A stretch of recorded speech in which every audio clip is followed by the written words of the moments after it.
اس حالت کو احرام کی حالت کہا جاتا ہے, ان چادروں کو احرام نہیں کہا جاتا. وہ چادریں جو ہیں احرام کا حصہ ہیں, یعنی احرام کی پابندیوں میں سے ایک پابندی, اور وہ چادریں بھی نہیں ہیں. اصل حکم یہ کہ سلا ہوا کپڑا نہیں پہننا. اب ظاہر ہے سلا ہوا کپڑا تو نہیں پہنیں گے تو اب کیا کریں پھر, تو کچھ تو پہننا ہے نا. تو وہ جو کچھ پہننا ہے وہ احرام میں داخل نہیں ہے. وہ کچھ پہننا وہ اس کا شرم و حیا سے تعلق ہے, صحیح ہے نا, کہ بھائی سلا ہوا نہیں پہننا. یہی وجہ ہے, یہ میں اس لیے بتا رہا ہوں کہ بعض لوگ احرام باندھ کے واش روم جا رہے ہیں تو ان کو وہی چادریں اتارنی پڑتی ہیں. واش روم سے فون کر رہے ہوتے ہیں, مفتی صاحب میں احرام کی حالت میں وہ چادر اتار سکتا ہوں؟ تو میں ان سے پھر کہتا ہوں بھائی یہ چادر احرام نہیں ہے, یہ تو آپ اتار لیں چادر. یہ تو پہنی اس لیے جاتی ہے تاکہ لوگ آپ کے, صحیح ہے نا, اچھا نہیں ہے نا, یہ بری بات ہو جائے گی نا. خود سوچو, تنہائی میں بیٹھ کے کبھی غور کرنا میں کیا کہہ رہا ہوں, اچھی بات ہے یہ.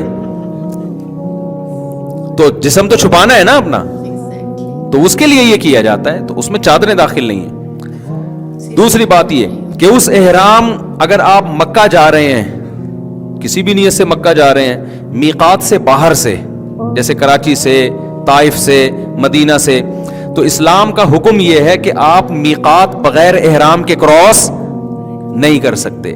تو وہ ایک الگ چیز ہے. وہ کیا ہے, اس کا عمرے سے تعلق نہیں ہے, بلکہ اس کا اس سے تعلق ہے کہ آپ نے عمرے کی نیت کر کے میقات میں احرام باندھا کیوں نہیں, آپ نے عمرہ کیا کیوں نہیں. تو عمرہ نہ کرنے کی وجہ سے آپ پہ دم واجب ہوتا ہے. تو اب اس کا عمرے سے براہ راست تعلق نہیں ہے, بلکہ وہ یہ ہے کہ مثال کے طور پر شریعت آپ کو حکم دے کہ فلاں وقت میں نماز پڑھو, نہیں پڑھے تو یہ سزا ہے آپ کی. تو اب جو بھی باہر سے آ رہا ہوتا ہے مکہ یا بیت اللہ, مکہ جا رہا ہے کسی بھی کام سے, تو اسلام اس پر لازم کرتا ہے کہ آپ چونکہ مکہ اللہ کا شہر ہے, آپ اس پہ جا رہے ہو اور آپ ہو بھی مسلمان, تو یہ جو اللہ کی باؤنڈری ہے نا جس کو میقات کہا جاتا ہے, تو پہلے آپ نے جا کے عمرہ کرنا ہے اور احرام آپ کا شروع ہوگا میقات سے پہلے. یہ اگر آپ نے کراس کیا میقات تو بعد میں احرام تو مان لیا جائے گا, لیکن دم آپ پر واجب ہوگا کہ آپ نے کیوں یہ بغیر احرام کے کراس کیا. سمجھتے ہو کہ نہیں سمجھتے؟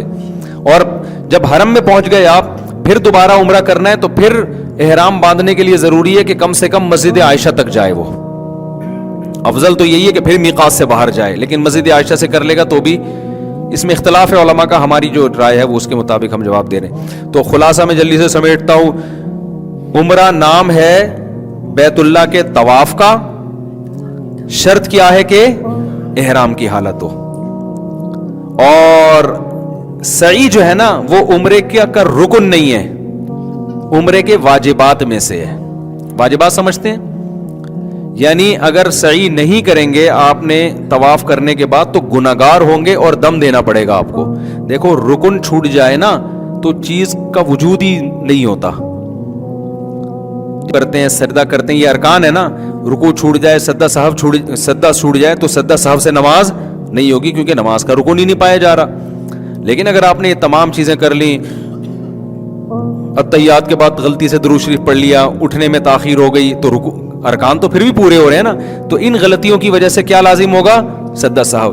تو جب آپ گئے احرام کی شرط پوری کر کے آپ نے بیت اللہ کا طواف کیا, اس طواف کے نتیجے میں آپ کا عمرہ ہو گیا. سعی یہ عمرے کے واجبات میں سے ہے, آپ اگر نہیں کریں گے تو گناہگار ہوں گے, لیکن عمرہ آپ کا ہو جائے گا, آپ پر دم واجب ہوگا. لیکن طواف ہی چھوڑ دیا آپ نے تو دم سے عمرہ نہیں ہو جائے گا, پھر تو کیا ہی نہیں آپ نے عمرہ. تو اس میں جو مرکزی حیثیت ہے وہ بیت اللہ کو ہے. آپ جو جاتے ہیں بیت اللہ کے طواف کرنے کے لیے جاتے ہیں اصل میں. حج کس کا نام ہے, حج میں 2 ارکان ہیں, عمرے میں کتنے ہیں؟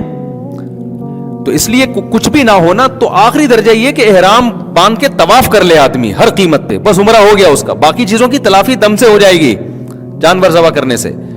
تو حج میں بھی یاد رکھو 2 کام حج کے ارکان میں سے ہیں, وہ نہیں ہوں گے تو حج نہیں ہوگا آپ کا.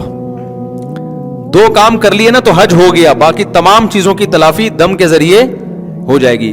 تو ایک ہے اس میں طواف زیارت جو بقرعید کے دنوں میں ہوتا ہے, سمجھتے ہو, حج اس کا نام ہے. یہ جو بقرعید کے دنوں میں, اس کے ٹائم بھی متعین ہے, وہ ٹائم بھی آپ آگے پیچھے نہیں کر سکتے. جیسے فرض نماز کا ٹائم متعین ہے نا, تو جو حج کا فرض طواف ہے اس کا بھی ٹائم شریعت میں متعین ہے.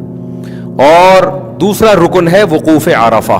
عرفہ کے میدان میں 9 ذی الحجہ کو جا کے ٹھہرنا, اور شرط یہ ہے کہ احرام کی حالت ہو, اور یہ احرام کی حالت میں ہونا یہ وقوف عرفہ کے لیے شرط ہے, طواف زیارت کے لیے شرط نہیں ہے. تو 9 ذی الحجہ کو جو عرفات کے میدان میں چلا گیا احرام کی حالت میں, اور وہاں تھوڑی دیر بھی اسٹے کر لیا اس نے, یہاں تک کہ ہیلی کاپٹر سے بھی گزر گیا, کسی بھی طرح اس میدان کی محاذات میں آ گیا, اور پھر بقرعید والے دن اس نے 7 چکر بیت اللہ کے گرد لگا لیے, تو اس کا حج کیا ہو گیا؟ کمپلیٹ. باقی گناہ ہوگا اس کو کہ وقوف منی کیوں نہیں ہے اور سعی کیوں نہیں ہے, تو ان گناہ بھی ہوگا, اور اس کی تلافی کے لیے رمی کیوں نہیں کی اس نے, تو یہ ساری چیزیں کی تلافی کس کے ذریعے ہو جائے گی؟ دم کے ذریعے. اس لیے خوب سمجھ لو کہ اگر حج کا آپ احرام باندھ لو نا, تو اب ہر قیمت پہ آپ نے وقوف عرفہ کرنا ہی کرنا ہے. اور جو لوگ طواف زیارت چھوڑ کے آ جاتے ہیں نا حج میں, فلائٹ نکل رہی ہے, تو یہ خوب سمجھ لیں کہ طواف زیارت میں احرام کی حالت تو ضروری نہیں ہے, لیکن جب تک طواف زیارت کوئی نہ کر لے اس وقت تک اس کی زوجہ اس کے لیے حلال نہیں ہوتی, اور عورت نے اگر کیا ہے تو وہ اپنے شوہر کے لیے حلال نہیں ہوتی. کتنے لوگ ہیں طواف زیارت چھوڑ کے آئے ہوئے ہوتے ہیں, ان کے بچے بھی پیدا ہو رہے ہیں یہاں پہ, تو یہ غلط ہے. تو وہ ہر قیمت پہ جا کے کیا کرنا پڑے گا؟ تو اس لیے طواف زیارت کو حج میں بہت فوکس کرنے کی ضرورت ہوتی ہے کہ بھائی یہ تو کرنا ہی کرنا ہے. ماشاءاللہ. تو دیکھا نا آپ لوگوں نے, طواف زیارت کو کرنا بہت ہی زیادہ دھیان کی بات ہے کہ آپ لوگوں کو یار وہ کرنا ہی کرنا ہے. بہت اچھی بات انہوں نے بتائی, مجھے بہت اچھی لگی, سچ بتا رہی ہوں. ان کی مطلب میں نے کافی ساری ویڈیوز دیکھی, بہت اچھی اچھی یہ نالج دیتے ہیں. تو ایسے ہی میں آگے اور بھی ویڈیوز لاتی رہوں گی. آپ کو یہ والی ویڈیو کیسی لگی مجھے بتائیے گا.